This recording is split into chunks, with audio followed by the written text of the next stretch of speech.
I am sick and tired of open world video games. More specifically, open world games that don't do anything new or interesting with the concept, which is most of them. The list of great open worlds in video games is short. Those precious few games are wonderful experiences and are considered by myself and others to be among the greatest games ever created, but it's very hard to get right. Of course, the success of these great open world games hasn't stopped developers from trying. Despite this, simply having an open world in the first place is not something I consider a selling point. If anything, it's the opposite. Open worlds tend to either be really intriguing or really boring, with not a whole lot in between. There is still potential within the open world framework, but I'm not sure if it will ever truly be capitalized on. This brings me to Ghost of Tsushima and Ghost of Yotei. Both are prime examples of open worlds that do virtually nothing to enhance their respective games aside from look pretty. And for what it's worth, they do look pretty. I knew going into Yotei that the game would be beautiful, and I was still blown away by how beautiful it was. Actually, playing Ghost of Yotei tells a different story, as I found this game to be a wildly inconsistent experience. While there is fun to be had with the game's combat system, and the campaign boasts its share of cinematic highlights, large chunks of it were quite boring, and it fixed almost none of my biggest problems from the original game. I'll be focusing on Yotei for the majority of this video, since it's new and shiny, but it should be noted that much of my praise and criticism applies to Tsushima as well. They're just that similar. To be clear, I don't consider either game to be bad. They play well enough, are polished, and have enough content to justify the price, but not all of that content is great. As for whether or not I can recommend Ghost of Yotei, it depends on a few things. If you liked Tsushima, then you'll probably like Yotei at more or less the same level. If you haven't played Tsushima and are just looking for a solid action game, I think there are better options, but you could probably do a lot worse. If you play games primarily for the story, then I don't think Yotei is worth it just for that. With all that being said, it's time to dive in. I'll give a spoiler warning right here. You'll probably want to experience the game first if you plan on playing it, since I will be getting into the details throughout this video. It'll be a while before we start talking about the story, so if that's all you care about, then you might be good to continue watching for a while. First, I want to establish the difference between extrinsic and intrinsic motivation. This is an important part of why Yotei's open world does not work for me. These terms are used to describe behaviors in the real world, but it can be applied to video games too. Extrinsic motivation refers to when a game rewards the player with something of value. It could be a health upgrade, money, a new weapon, anything. You do something, you get something. Pretty simple, right? Intrinsic motivation refers to when a player completes content because they want to, because the content is fun and interesting. Both of these things are important. Ideally, every game would have both, but as you can imagine, it doesn't always work out that way. Personally, I value intrinsic motivation a lot more because I believe that the fun of the moment-to-moment gameplay should be preserved at all costs. I'm willing to forgive bad rewards for completing content as long as the content was fun to complete. I'd rather have fun with a game and receive a bad reward than not have fun and receive a good reward. Now, what does this have to do with open world games? Really, this can be applied to any game that's not 100% linear, regardless of its open world or not, but it's especially important when large chunks of the game are optional. You've designed this huge, expansive, vast landscape, so the question then becomes, why? Why should I, as the player, engage with this content? Let's look at how Ghost of Yotei answers this question. Exploration usually goes something like this.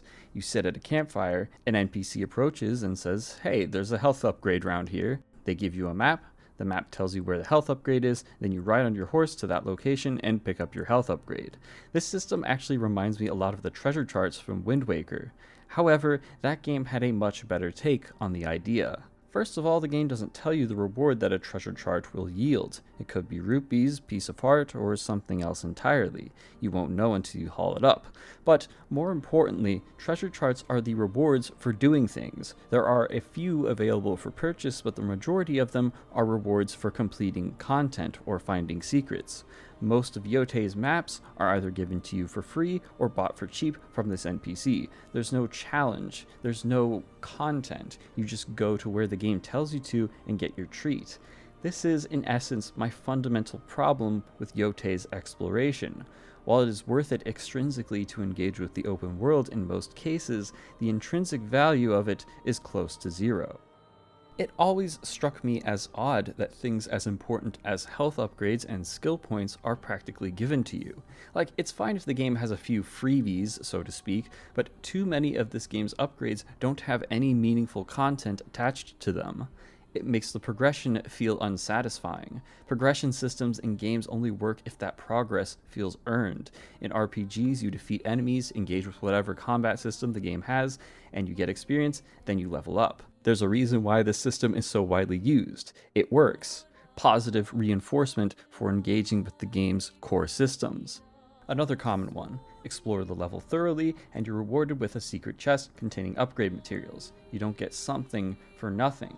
Many of Yotei's upgrades are rewarded with so little effort on the player's part that I almost felt insulted. But the problems go beyond that. Much of the appeal of my favorite open world games comes from making my own discoveries. Where's the joy of discovery when I already know what's awaiting me? Even the open world Zelda games let you discover and pin shrines on your own, and this is from a series that is notorious for excessive handholding. On that topic, real quick, I found the handholding in this game to be obnoxious. The game tells you when you have enough materials for an upgrade, makes you play Simon Says with the NPCs whenever you get a new weapon to make absolutely sure you know what type of enemy to use it on, and tells you when you're low on health in the middle of a fight all the way to the end game. As far as I know, there's no way to turn it off. I checked in the settings and disabled combat hints, but it kept happening. It's possible I missed something, so let me know if that's the case. But getting back to exploration, Yotei is so afraid of players missing content, it not only tells you the location of certain side quests, but also the reward for completing those quests, meaning that there are never any surprises during exploration. I mean, can you even call this exploration? I already know what kind of content is at whatever destination I pinned. We could take it a step further. I knew what content awaited me in the open world before the game even came out because it's the same bullshit we were doing in Tsushima. Let's properly go over all of the content in Yotei's open world. I'll order points of interest from most to least interesting. The best thing to find in Yotei's open world are combat encounters. These can take the form of enemy encampments, and there are a few hostage situations scattered about. I'll have a separate section for combat later on, in which I'll go into more detail, but this game's combat can be pretty fun. It still has its shortcomings, but we'll get to that when we get to that. The second best points of interest are wolf's dens. These lead to combat eventually, but you'll first have to follow the wolf over to the combat encounter. This can take quite a while. It's times like this where I just prefer a cutscene, or maybe just make the encounters closer to the den, because this is a waste of time. Bamboo strikes are up next, and we're already dipping into the realm of mid. This minigame returns from Tsushima. They couldn't even design a new mediocre minigame to obtain spirit. It's the same one. It's okay, I guess. Not terrible, but I can't say that I ever look forward to doing it. Next up, hot springs and altars of reflection, which I've already sort of touched on. Sometimes an altar will require clearing an enemy encampment, but sometimes they're just out in the open with no content attached. Hot springs are always like this. You just show up, get your ass shot, and that's it, complete with Atsu making surface-level observations about her current situation. It's a nothing burger. But literally nothing is somehow not the worst thing to find in Ghost of Yotei's open world, because this game has shrines. These consist of overly long parkour platforming sections. They require so little effort that it's essentially a scripted sequence. Look at how Atsu snaps like a magnet to these tree branches. It's not challenging, nor is it fun. It's just boring filler content. Fox dens are even more brain dead. All the game asks of you is to follow a fox. You follow the fox, and it leads you to an item. That's it. This is one of the most blatant wastes of time in a game that's chocked full of them. Painting stations rank dead last because the minigame is boring and the rewards are purely cosmetic. I don't even know why I bothered completing the few that I did.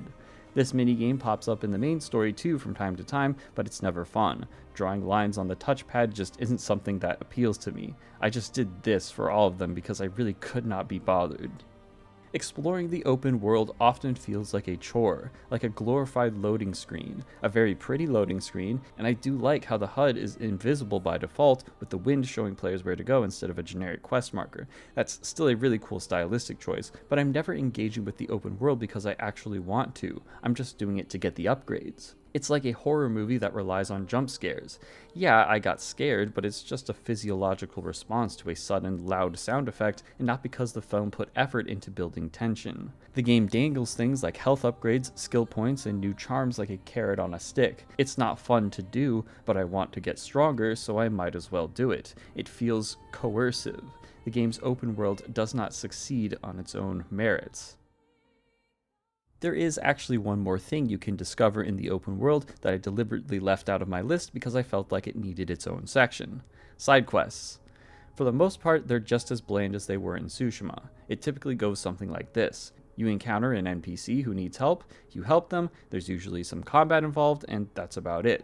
You'll typically get some money and materials for your trouble. This is an instance where Yotei underdelivers on extrinsic value as well, since I always had way more money than I knew what to do with. The materials are usually quite common as well. The storylines are basic and the characters are thin. The bigger issue is that side quests tend to have all this extra fluff around them. I remember a couple that got straight to the point, but this was the exception, not the rule. The Stormblade quest, for instance, ends with some cool combat challenges, and is notable for being the only time the game makes explicit references to Tsushima. That's all well and good, but the quest opens with a lengthy parkour sequence that's just as uninteresting as all the others. There's also the Undying Samurai, which does end in a fun sword duel, but before that you have to find 4 wind chimes. You look for which direction the wind is blowing in, and then you go in that direction until you find it. Rinse and repeat. I think there was a single enemy that tried to stop me, but that's it. There's no challenge. It's meaningless filler that long overstays its welcome. Finding a side quest never felt good. I basically had to accept that I'd be bored for a while and just hope that the quest would eventually get to the fun part. Sometimes they never did. There's a quest on this snowy mountain that involves Atsu being pursued by this unkillable demon bear. A cool idea for a quest, if nothing else, but the gameplay is unbelievably dull. It's just a bunch of boring stealth sequences interspersed with boring parkour sequences, followed by Atsu killing the bear with a single arrow. And there are some quests that have no interesting content whatsoever, like this one where you're tasked with figuring out why a Ronin is standing menacingly above this settlement. You talk to him and find that he's looking after his daughter. You go back to the town and give a charm to the daughter, and you're done. That's it. Another one. This guy needs help finding his horses. You find his horses and kill a few enemies, and you're done. I only did this one out of morbid curiosity. I was wondering, could this quest actually be as bland as it sounds? Sure enough, it was.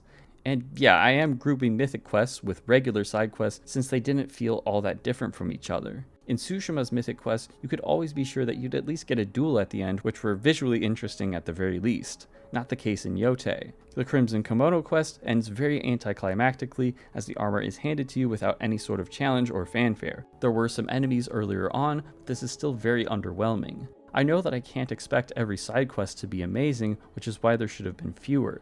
That way we'd have a handful of really good side quests instead of the countless filler quests that we ended up getting. Just endless favors to forgettable, faceless NPCs. Very disappointing. I guess I should talk about bounties since they are a form of side quest and they are a bit better than the standard quests. You're tasked with hunting down a specific individual and then dueling them. I like that these quests more or less get straight to the point, and there's at least some fun to be had during the combat challenges, but I still don't think bounties are great. The movesets for the bounty targets are rather forgettable. I'm struggling to remember what it was like to fight just one of these guys. I guess there was Dogman, just a guy with a bunch of dogs. He was kinda cool, I guess, but it's not even like this fight was amazing, it's just the only one that I actually remember. Also, since the reward for bounties is always money, and I was never ever strapped for cash, I didn't pursue many bounties outside of my first handful of hours with the game. It just didn't seem worth it. We've touched on this a bit already, but the amount of padding in this game is just obscene. This problem extends to even the main quests. Take a shot every time Yotei asks you to play a game of follow the NPC. It happens in side quests, main quests, you name it. I get that we're supposed to focus on the character interactions, but the dialogue is nowhere near good enough to justify these sequences. I know that movie quality writing is not a luxury that I can expect from every game, but it kinda has to be close to that level to make these sections interesting. As is, it's just filler. Just like these terrible fox statue puzzles in the Kitsune's quest. It involves swiping on the touchpad to remember which symbols correspond to which direction, and that's it. It's not stimulating in the slightest. And all these examples might not seem that bad individually, but believe me, it adds up to a significant amount of game time. Think about it. Add up all the NPC following sequences, all the boring parkour sections, all the tedious minigames, all the fox and wolf dens, all the horrible fox puzzles, all the extra fluff in the side quests, all the time spent finding hot springs and altars of reflection. It's a lot of dead air. Entirely too much, in my opinion. Unfortunately, the solution is not as simple as just having more combat encounters, because the game's combat is stretched a little thin as it is. I think it's just an issue of too much content, too much game, so of course not all of it will be interesting. If the best thing I can hope to find while exploring is a handful of recycled enemies, then what does that say about the quality of the open world?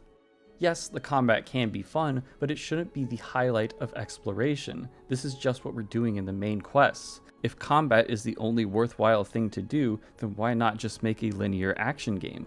Why have an open world in the first place if you're unable to fill it with interesting things to do? It's a question that this game and Tsushima have failed to answer. If this game wasn't open world, then Sucker Punch could have focused more on refining their combat system, designing more enemies, making the level design more interesting, and a ton of other things. It's really hard to make a good open world. It's also hard to make a good combat system, so it's nearly unheard of to have both be great in the same game. Now you might be thinking, what about Elden Ring? Well, keep in mind that FromSoft had over a decade's worth of games to refine their combat system. That way they could focus more on making the exploration good. Part of the work was already done for them. And thinking back to some of my other favorite open world games, Breath of the Wild and Tears of the Kingdom aren't exactly known for having the best combat in the world, and Outer Wilds has no combat whatsoever. I think Sucker Punch bit off a bit more than they could chew when they made these games. You're trying to have combat in open world, whilst also focusing quite a bit on the narrative, not to mention getting it all to run well at this level of graphical fidelity. I think that's the fundamental issue with the Ghost series. They're trying to do too much. As a result, not all of it is great. Of course it isn't. I suppose the sheer ambition could be seen as an admirable quality, and it's no doubt an impressive technical achievement, but making the game fun to play is the most important thing. Ghost of Tsushima and Yotei are only fun some of the time. I never doubted that Yotei would be open world just like its predecessor. If it weren't, I think it would have been perceived as less ambitious and therefore automatically inferior. But I truly believe it would have made for a better game. There's absolutely nothing wrong with a game being linear. That way you can make a tighter, more focused adventure. I think developers shouldn't make open world games unless they can fully commit to making exploration interesting. Let's move on to combat, where we can finally be more positive for a change. I really like Yotei's combat system. I think its biggest strength is the amount of options it provides.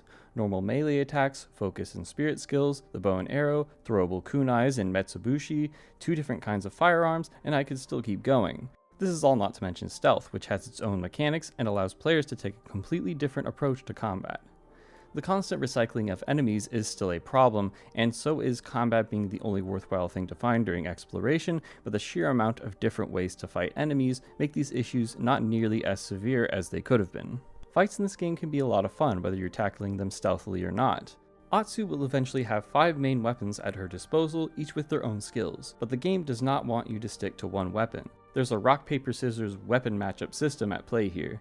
Dual katanas are good against spears, spears are good against the kusarigama is good against shields, the odachi is good against brutes, and the standard katana is best used against other katanas. It's not the deepest thing in the world, but it works. It actually reminds me of the Wonderful 101 a bit, as that game had you switching between different Unite morphs to counter different enemy types, but maybe this is a weird comparison. The game wants you to constantly switch between weapons. They each have their own skill trees but play very similarly. For example, holding triangle while wielding the katana will result in a quick 1-2 sword slash, but it'll be a kick if she's holding the spear. This means that each weapon isn't difficult to learn, since the buttons to perform skills are the same, but you'll still have to keep in mind which weapon you're using, as the skills all do different things. The different weapons provide a bit of variety without being overwhelming, which I appreciate. Another great quality of this combat system is how fun it is to play opportunistically. The disarm counter is a great addition. Occasionally, an enemy will have a yellow aura around their weapon, and performing a focus attack at the right time will earn you a huge counterattack. There are also enemy weapons that will litter the battlefield, which can be thrown to great advantage. I think that this ability is a bit overpowered since you don't even have to aim it, but it's still fun to do. Parries also fall into this category since enemies can be staggered rather easily by switching to the appropriate weapon. It's something that I did mostly to avoid damage from enemies that I was not targeting as more of an incidental means of dealing damage. Parries aren't as necessary to perform in order to be successful at this game's combat as they are in other parry-oriented games. Yotei even lets players be a bit of a cheeseball if they so choose. Smoke bombs, returning from Tsushima, allow players to blind nearby enemies, enter stealth mode, and chain assassinate up to 3 dudes. It's just as overpowered as it sounds. I would normally criticize this as an egregious lapse in balance, but for this particular game, I think more options can only be a positive. But speaking of stealth, let's talk about it for a bit. When I played Tsushima, I generally did not engage with the stealth aside from when the game forced me to. I made a deliberate effort to not do that during my playthrough of Yotei, and this has caused me to regret how I played the previous game. Stealth is an excellent way of getting more mileage out of these combat encounters, since it requires a completely different approach, through backstabs and long-range sniping. I don't think that the stealth mechanics are amazing, as it makes the game downright trivial most of the time for how easy it is, especially once you're able to perform ranged melee assassinations and chain assassinations. Stealth is very easy, but the game is definitely better off for having it as an option. Each enemy encampment was like a playground, where I was free to dispatch enemies in whatever manner I liked. The amount of enemies was sometimes a bit overwhelming, but I was usually able to reach into my bag of tricks and quickly even the odds. Did the amount of options sometimes make the game too easy? Yes, but cheesing encounters honestly made for some of the best times I had with the game. It's fun with just the melee weapons too, don't get me wrong, but the tools add quite a bit. It's most fun when I was using everything. Pull off a parry here, headshot there, then maybe a focus attack, and make sure to hit that disarm counter. It's great. There's always something to do. Players are allowed to create their own openings and play aggressively. There is variety in Yotei's combat, but it's up to the player to find it. It's on you to experiment with the tools the game gives you. It never forces you to change your approach, aside from the handful of instances in the Teshio Ridge. There's a freeze mechanic which forces players to find torches, otherwise your maximum health will deplete. As far as I can remember, this was the only time that the game forced me to change my approach to combat. New enemies are relatively rare. Even when they do show up, they often don't change the combat in a significant way. For example, in the Ishikari Plain, dual swordsmen start showing up, but once you get the spear, they're dealt with just like any other enemy. Just switch to the appropriate weapon and hit those focus attacks. Part of me dislikes how much of the burden falls on the player to keep combat interesting, but I'm at least glad that there were enough options to ward off a lot of that repetition. Let's talk about boss fights for a bit, one of the few areas where there is some clear improvement from Tsushima. Each fight has something that sets it apart from the others. The Kitsune periodically vanishes, requiring use of Atsu's sense ability to locate him. The Oni will engulf his weapon in fire, and the snake will snipe Atsu from a distance during the duel against the dragon, which is thankfully pretty well communicated. This could have easily been really annoying, but I think it was handled pretty well. However, I still don't think that the bosses are amazing. Even in Tsushima, there was something about the boss design that felt a little off, and I couldn't really articulate it having only played that game. After experiencing Yotei, I think I understand why the bosses didn't fully click with me, and I'll do my best to explain it. There's quite a bit of memorization when learning these fights. Now, learning enemy attack patterns is something that I'm used to and something that I've come to enjoy when the boss design is good. This is not what I'm referring to. The attacks in this game come out so fast that sometimes I had to know what the boss was going to do before they did it. For example, let's go back to the Kitsune. He has a combo that has 2 possible endings. He can either end it with an attack immediately after the penultimate strike, or an attack with a very slight delay after the penultimate strike. To account for both possibilities, I had to double tap L1 since there was not enough time to press the button, release, and then react to his attack. I had to already know that the attack was potentially coming.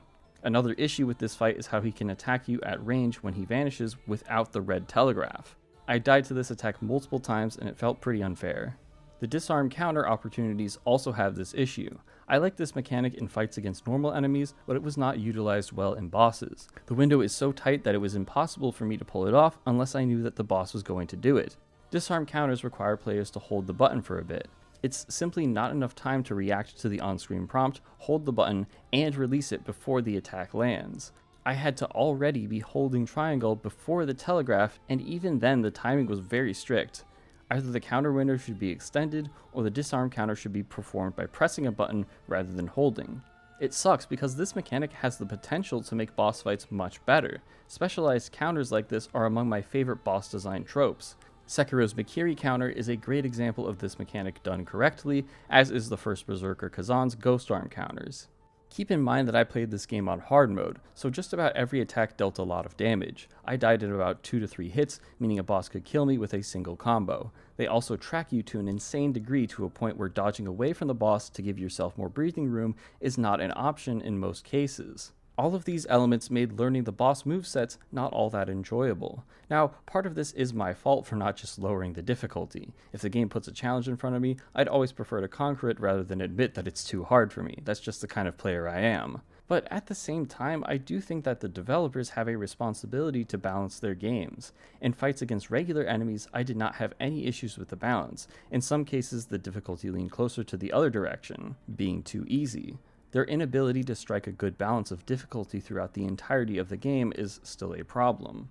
The speed at which attacks come out at, combined with how few mistakes I was allowed to make, and the amount of memorization required, meant that I wasn't able to enjoy learning these fights. It was satisfying to execute once I knew the moveset, but I wish getting to that point was more fun. It's not even like I'm opposed to spending a long time on a boss. I'm a fan of the Souls-like genre partially because learning the boss movesets can be a lot of fun. And it's not like memorization is always bad. Some amount is acceptable and perhaps even necessary, since you don't want players to be able to avoid all damage on their first try. I can't tell you exactly where the line is, but I can say that Ghost of Yotei really walks along it, and that I've played plenty of other action games that do a better job of communicating enemy attack patterns. If the attack patterns were communicated in a more intuitive way, then I doubt I would have had a problem with the high damage. The more I think about it, the more I understand why the bosses are the way that they are. It's because this game's combat system isn't designed for one-on-one encounters. When fighting normal enemies, the game is not about learning enemy movesets. It's much more about the player's tools and abilities. Fights against normal enemies are generally more proactive. Boss fights are more reactive because they are much harder to stagger and much more aggressive. This makes trying to build stagger damage on them with focus attacks very risky. Being aggressive generally didn't work out for me. If the boss in question was wielding a spear, then it became imbalanced in the other direction. There's an unlockable ability for dual katanas that turns the heavy attack into a parry. This means that simply holding forward and mashing triangle will get you pretty good results, and I kind of think that this shouldn't be in the game. There were a few times when the right balance of difficulty was struck, and I appreciate the attempts to make the main bosses stand out mechanically, but learning some of these fights was too annoying for me to give the boss design my full endorsement. Let's finally talk about the story. I have 2 big problems with this game's narrative. First of all, it's very predictable. This is a story that you've heard before. Atsu, our protagonist, seeks revenge against a group of individuals known as the Yotei 6 who were responsible for murdering her family. This is the exact same plot as Lady Snowblood, Blue-Eyed Samurai, No More Heroes 2, and countless others. Revenge stories can still be good in spite of how overdone the concept is, just so long as they have something new or interesting to offer, but Yotei does not. As soon as the opening cutscene concluded with Atsu voicing her desire to kill the Yotei 6 and then herself, I knew what her entire arc would end up being. This game is going to be about Atsu letting go of her hatred and finding something else to live for. That's basically the whole story that I got just from this one line. It's another revenge bad kind of plot. Shortly afterwards, we see flashbacks of Atsu as a kid, and we learn that she had a twin brother. Then I thought to myself, brother's probably alive, huh? And sure enough, I was correct about that too. Predictable narratives can still work, but this brings me to my second, much bigger issue: weak characterization. It's really hard for me to get invested when I don't care about anyone. For how much the game tries to paint Atsu as this vengeful monster consumed by hatred, she's really just a generic action hero. This is an archetype you've seen before: the stoic, no-nonsense, slightly snarky badass with a hidden heart of gold. This is the Han Solo type character, and not a particularly interesting take on it. This problem is hardly unique amongst AAA games. Most modern games stubbornly refuse to do anything interesting with their protagonist, and this game is no exception. We sympathize with her due to her tragic backstory, but the game relies too heavily on the circumstances of the narrative instead of making her interesting to watch in cutscenes. Later in the game, there are a few incidents that the game tries to frame as Atsu doing something evil, but they just don't work very well. First, after the event with the snake, Kiku, Atsu's niece, is all like, "Whoa, you killed them? As if that's not what she's been doing to Saito's goons the entire game, but only now is it portrayed as a negative thing. Atsu has spent the whole game killing hundreds upon hundreds of these guys and will kill hundreds more after this point. Why is it only bad in this scenario? It'd be one thing if she actually did kill the snake, since he had value as a prisoner, but she doesn't do that. I really don't understand this. These people are comically evil, which is the game's excuse in order to avoid ludonarrative dissonance. They literally just shoot people for no reason, that's how evil they are. This moment is framed inconsistently when compared to the rest of the game. Atsu's other supposed act of evil is choosing to fight the dragon during the castle siege instead of going with Jubei in his rush to aid Kiku. The thing is, Atsu isn't the only one fighting here. There are hundreds of Matsume, so just one person realistically wouldn't have made all that much difference. I know she's the protagonist and much stronger than them in the actual game, but as far as how responsible she is for Jubei and Oyubi getting captured, it's a little too indirect. Okay, for some reason in this segment, I kept calling her Ayubi, but no, her name is Ayuki, so my bad. Sorry about that. Especially since defeating the dragon is a massive strategic victory over Saito. He's the second in command. It wasn't that long ago that the characters were lamenting that they weren't able to accomplish this very thing. And nothing bad actually happens as a result of Atsu's actions. Kiku survives, and Jubei and Oyubi end up being perfectly fine.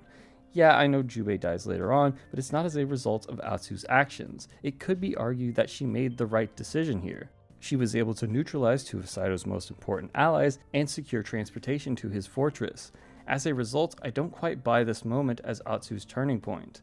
Like, this moment is framed as her darkest hour. This is what motivates her character development, and she honestly didn't even do anything all that bad in my opinion. Also, what about Atsu's inclination to help all these NPCs and side quests and whatnot? That doesn't sound like an angry death seeker full of hatred. I know that technically you don't have to play her this way, but the fact that she was always capable of heroic acts undermines her character development. The only thing that changes is her willingness to cooperate with the spider. She does let go of her desire for revenge, allegedly, but still ends up killing Saito anyway because the game has to have a final boss. This just isn't a very good arc in my opinion. It's too predictable and doesn't change the character in a significant enough way.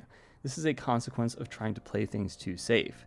They're so scared of making the protagonist unlikable that they don't do anything interesting with them. But I'd rather have an unlikable protagonist who is interesting than a likable one who is not. The supporting cast isn't much better. All of Atsu's allies more or less feel the same. They have hardly any distinguishing character traits, making them all quite bland.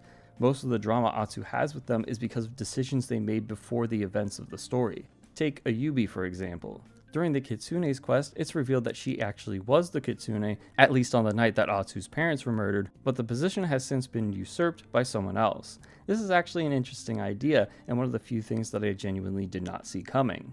But I still don't love it. Oyubi doesn't betray Atsu, she's always been on her side. We also don't get to see Oyubi's character development, it happens off screen. And because I did not find her to be an interesting character in the first place, this moment ended up being kind of meh. If we actually got to see her become a better person, or if she actually was evil and betrayed Atsu, then we would have had something. As it stands, her conflict with Atsu isn't all that compelling. It's the same thing with Jubei. His conflict with Atsu arises when his obligations to his clan are at odds with her quest for revenge. Again, the conflict comes from decisions made before the story. The circumstances of the narrative cause the drama instead of differing ideals. It makes the conflicts feel forced and not dramatically potent. It's so much more interesting to have conflicts arrive from differing personalities or values. Tsushima actually did this better with Jin and Shimura. In that case, it actually is a difference in ideology. Jin gradually abandons the samurai code of honor over the course of the game, inciting a falling out with his uncle. For the record, I don't think Tsushima's story is amazing either. Jin is also a fairly boring protagonist, but this specific thing was handled better. Jin and Shimura's conflict was poignant, and it made for a satisfying ending. Shimura made for a much better antagonist than anyone in Yotei, that's for sure. Dojin, the new Kitsune, has his backstory explained to the player by Oyuki.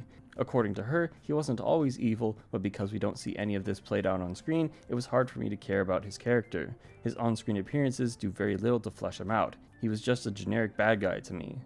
The Oni was one of few characters that I genuinely liked. His super deep voice sets him apart from the other characters, and there seems to be more going on with him. He is respected by his men, and is very polite towards Atsu when she's pretending to be on his side. It's also made known that he doesn't enjoy carrying out Saito's more unsavory orders and only does so out of necessity to serve his lord. He is also cunning enough to eventually see through Atsu's ruse. He doesn't get that much screen time, but he is interesting to watch during his quest. Saito, on the other hand, was pretty disappointing. There are hints that he's more complex than he seems. Notably, he employs women as samurai during an openly misogynistic time period. Maybe he's genuinely trying to create a more egalitarian society, and his heinous actions are a means to that end. I was fully expecting this game to delve more into his ideology in the third act, but it never does this. At the end of the day, he's a pretty generic villain. The game attempts to lighten him by explaining that his killing of Atsu's family was motivated out of desperation, as his clan was in dire straits. However, this is still a man who is willing to murder an entire family, including children, in an unnecessarily sadistic manner just to make a point. It doesn't make him that much more sympathetic. I was not invested in this narrative at any point. It's too predictable and the characters are too bland. There are attempts to darken the heroes and lighten the villains, but they're not very successful. Especially disappointing for a game that explicitly pays tribute to Akira Kurosawa, as characterization is typically one of the strongest aspects of his films. Bland characters would be a problem in any narrative, but it's especially bad in this one because of how predictable the plot is. It doesn't have anything to fall back on. The story is relying on its characters to carry it, but they're just not good enough. This one quest towards the end of the game has the main cast participating in a big ol' kickback at the shrine, but I just couldn't buy the relationships and interactions. It felt very forced. As such, this quest was one of the most boring parts of the entire game. There are some interesting ideas here and there, and I do appreciate how it had the balls to kill off a main character at the end, but it would have been better if I actually cared about him. Yotei's story is serviceable. Not the worst story I've ever seen in a video game, but equally far from the best. I can't believe I forgot to mention this throughout all my revisions of this script, post-production mode, by the way, but occasionally after a story moment, there's a little music video sequence, and there's like text on the screen I guess it's like the lyrics, and it basically explains what's going through Atsu's head at the moment. And I hate this. I cringed every single time it happened. It's so tacky. When we're talking about storytelling in any medium, really, you hear the phrase show, don't tell thrown around a lot. And it's like generally considered a good thing to do, a good thing to like aim for. And this is about as far removed from that concept as you could possibly get. You're taking a sledgehammer to it. Just absolutely no subtlety whatsoever. And it demonstrates a complete lack of confidence in your ability to tell this story effectively that you'd feel the need to include something like this. It's like, here's what our protagonist is thinking in this moment, in case you were wondering, or here's what they're thinking about this character. Like, if you told the story well, you wouldn't need this. Like, you can show what characters are thinking without literally telling the audience. It's so cringe. I hate it. All right, post-production mode over. There's one last topic I'd like to discuss before closing things out. Is Ghost of Yotei a good sequel? There are multiple ways to answer this question. I will say that it does a good job of catering to fans of the original. If you love Tsushima, then you'll probably love this game, since they are so similar. In that sense, it does a great job as a sequel, but it also solves none of my problems with the original. As such, I feel more negatively about this game than Ghost of Tsushima. I wouldn't call it a bad game since the combat is still pretty fun, but it was a bit disappointing. Well, maybe I shouldn't say that because it's actually more or less what I expected. Let me explain. When this game was announced, I was actually very much looking forward to it. Yeah, I wasn't crazy about Tsushima, but as long as they fix the problems with exploration and make the side quests more interesting, this could be a very good game. But then it hit me. Ghost of Tsushima sold incredibly well, was critically acclaimed, and got nominated for a ton of awards. What motivation did Sucker Punch have to improve on anything? If it ain't broke, don't fix it. The thing is, parts of Tsushima were broken. Exploration has never been interesting. The characters were never all that great. The side quests were always bland. I would have rather Sucker Punch put more effort into making these things better instead of making this blacksmithing minigame that I skip every time, or this fire starting minigame that I skip every time, or this coin flicking minigame, actually this one was pretty fun, this one can stay, or this cooking minigame that I skip every time. The excessive handholding combined with these weird motion controlled gimmicks makes me think that maybe Nintendo really did shadow design this game. Anyways, why did I bother playing it at all if I knew it was going to be like this? Because I love samurai media. I find this period of history to be fascinating. Akira Kurosawa happens to be one of my favorite directors. If this game clicked with me, it would have really clicked with me. I wanted to love this game, I really did. Instead, I thought it was just okay. Clearly, this kind of open world appeals to some people, as these games are hardly the first to utilize this design style, but I've seen what open world games have the potential to be, and it's so much more than this. I enjoyed my time with Ghost of Yotei when it was playing to its strengths as an action game, but there's another side of it. That being a pretty, yet soulless collectathon that wasted my time on far too many occasions. This game has been very successful so far. It's sold really well, people seem to be enjoying it, and it'll probably get a Game of the Year nomination just like its predecessor. No, it did get a nomination. I forgot to update that part of the script. But, that's fine. People enjoying a game more than me is nothing worth getting upset over. But I'm still worried that the success of this game means that we'll get more bland, boring open worlds in the future. In my opinion, this checklist-style exploration is a design trend that needs to die. If developers want to make an open world game, that's fine, but they should put more effort into making exploration fun and interesting. Looking at the Ghost series, I can see why they are such popular games. They are stunningly beautiful and have satisfying combat. That will be enough for some people, but it is not quite enough for me. Instead of fixing the problems of Tsushima, Yotei made it so that I probably won't check out the next game in this series. Thanks for watching. This is probably going to be the most negative video on my channel yet, so I'm curious what the reaction is going to be. I hope I was able to articulate my positions in a way that you can understand where I'm coming from, even if you disagree with me. As always, be sure to like and subscribe if you enjoyed, and take care. Peace.